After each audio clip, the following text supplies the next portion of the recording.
Bahar Smith bukan hanya ditolak oleh perwakilan masyarakat atau perwakilan ormas, teman-teman, tapi Pemprov setempat yang ada di Manado juga menolak kehadiran Bahar Smith. Saya ditolak di tanah kelahiran saya. Saya ditolak di tanah kelahiran saya. Nah, yang saya aneh, orang Pemprov ini lebih nyolok, lebih pengen mulangin kita daripada mereka.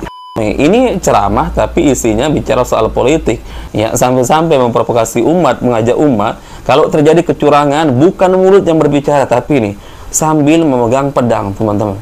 Kemudian mengajak umat siap tumpahkan darah, ya, siap tumpahkan darah, bayangkan, teman.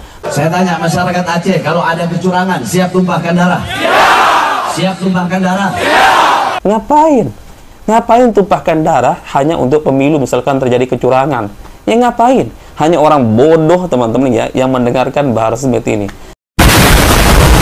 Assalamualaikum warahmatullahi wabarakatuh. Bertemu lagi di channel Nasrus Sunnah. Ada lagi informasi terkait penolakan kehadiran Bahar Smith di Manado, teman-teman. Dan sebenarnya ini video lama, beberapa tahun yang lalu. Namun, teman-teman, di video kali ini lebih jelas kita mendapatkan informasinya. Dan ternyata Bahar Smith bukan hanya ditolak oleh perwakilan masyarakat atau perwakilan ormas, teman-teman, tapi Pemprov setempat yang ada di Manado juga menolak kehadiran Bahar Smith.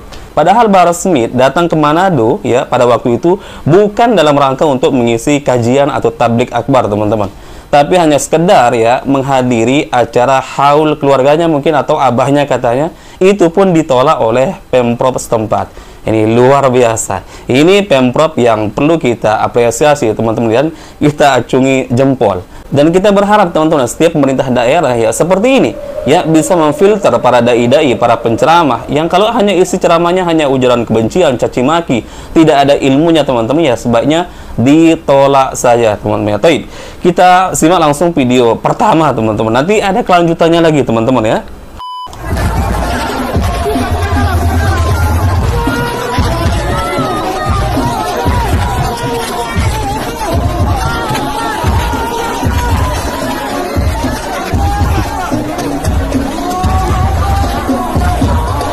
Inilah yang menjadi salah satu sebab kemarin saya ditolak di tanah kelahiran saya. Tanah kelahirannya. Saya bilang, coba panggil ketua-ketua ormas yang mereka bilang mau hadang saya, mau bakar saya, mau bunuh saya di bawah itu. Panggil ke atas. Saya bilang, saya putra Manado. Saya punya ayah dilahirkan di Manado. Saya punya abah ditanam dikubur di Manado. Saya punya kakek dikubur di Manado. Saya punya nenek dikubur di Manado. Saya punya umi orang Minahasa Tenggara. Saya datang kemari untuk hadir haul acara saya punya abah. Akhirnya ini mereka ormas ini bilang, kalau begitu kami serahkan ke Pemprov. Nah, yang saya aneh, orang Pemprov ini lebih nyolok, lebih pengen mulangin kita daripada mereka. Mantap.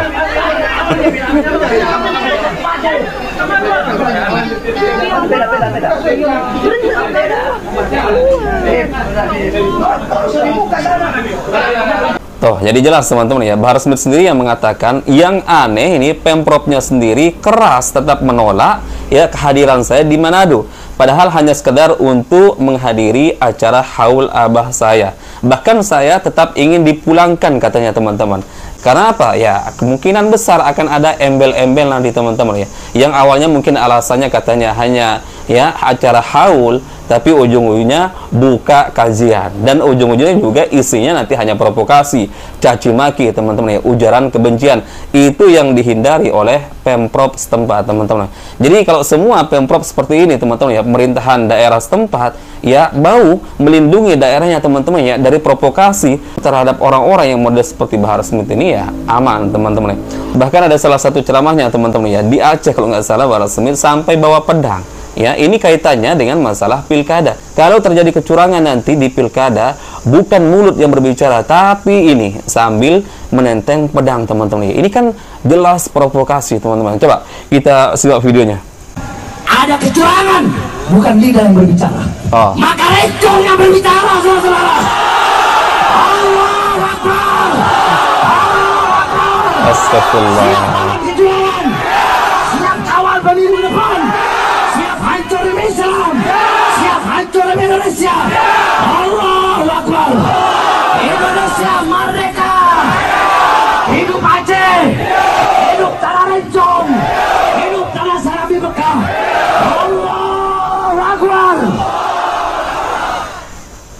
Sekali lagi saya sampaikan, kalau sampai ada kecurangan, rencong dan pedang yang berbicara. Betul?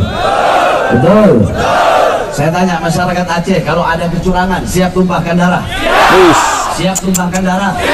Astagfirullah. Nanti di penjara gimana? Penjara. Nah, jangan cuma di sini aja ngomong. Di penjara. Siap. Dibunuh. Ditembak. Ditembak. Tembak. Istri kalian jadi janda. Anak kalian jadi yatim. Siap. Demi keadilan siap. Demi pemilu damai siap. Demi pemilu tidak curang siap. Siap kawal. Siap hancur demi Indonesia. Siap mati demi merah putih. Allahu Akbar. Indonesia merdeka. Merdeka. Merdeka. NKRI harga mati. Harga mati. Harga mati. Allahu Akbar. Mudah-mudahan Allah hancurkan para pejabat zalim. Allah binasakan. Apa ini bukan provokasi? Bayangkan teman-teman, ini ceramah tapi isinya bicara soal politik. Ya, sampai-sampai memprovokasi umat, mengajak umat kalau terjadi kecurangan bukan mulut yang berbicara tapi ini sambil memegang pedang, teman-teman. Kemudian mengajak umat siap tumpahkan darah. Ya, siap tumpahkan darah, bayangkan teman. Saya tanya masyarakat Aceh, kalau ada kecurangan siap tumpahkan darah? Siap tumpahkan darah? Ngapain? Ngapain tumpahkan darah hanya untuk pemilu misalkan terjadi kecurangan? Ya ngapain? Hanya orang bodoh teman-teman ya yang mendengarkan Bahar Smith ini. Hanya orang blow on yang mengikuti instruksi dari Bahar Smith ini. Ngapain kalian capek-capek ngurus masalah pilkada teman-teman? Ngapain? Ya sudah ada yang mengurus MK teman-teman. Tempat orang melapor kalau terjadi kecurangan. Lah Bahar Smith ini siapa? Dai atau politikus teman-teman? Kok bicaranya selalu ya di panggung-panggung ceramah ini masalah politik? Ada apa sebenarnya Bahar Smith ini? Makanya saya katakan seperti di awal teman-teman, ini patut menjadi perhatian ya pemerintah setempat ya di setiap daerah teman-teman. Kalau peka pemerintahannya teman-teman ya seperti di Manado di video yang pertama teman-teman, nggak akan mengizinkan orang-orang yang seperti Bahar Smith ini atau siapa saja, ustadz-ustadz, kiai, para habib-habib yang lain yang isi ceramahnya seperti ini teman-teman, yang hanya memprovokasi umat, mengompor-ngompori umat teman-teman, ya bahkan sampai mengajak umat ya untuk sampai mengangkat pedang hanya untuk pemilu teman-teman. Urusannya apa ini? Urusannya apa? Ya Allah, sampai mengajak umat untuk tumpahkan darah. La ilaha illallah. Ini seperti khawarij teman-teman, khawarij yang punya akidah seperti ini ya. Bagaimana para jamaahnya akan cerdas ya kalau isi ceramahnya berjam-jam hanya ujaran kebencian, caci maki, isinya hanya bicara politik teman-teman, bukan berbicara masalah tauhid ya. Bagaimana umat ya semakin mentauhidkan Allah Azza wa Jalla agar bergantung hanya kepada Allah ya, tidak mendatangi dukun, tidak mendatangi kuburan-kuburan ya untuk berdoa teman-teman. Maka orang yang cerdas teman-teman ya melihat model isi ceramah dari Bahar Smith seperti ini nggak akan heran dia setiap kali keluar masuk penjara teman-teman ya. Baik, mungkin itu yang bisa kita share di video kali ini teman-teman, semoga bermanfaat. Insya Allah kita bertemu lagi di video berikutnya. Salam waras, salam sehat, barakallahu fikum. Assalamualaikum warahmatullahi wabarakatuh.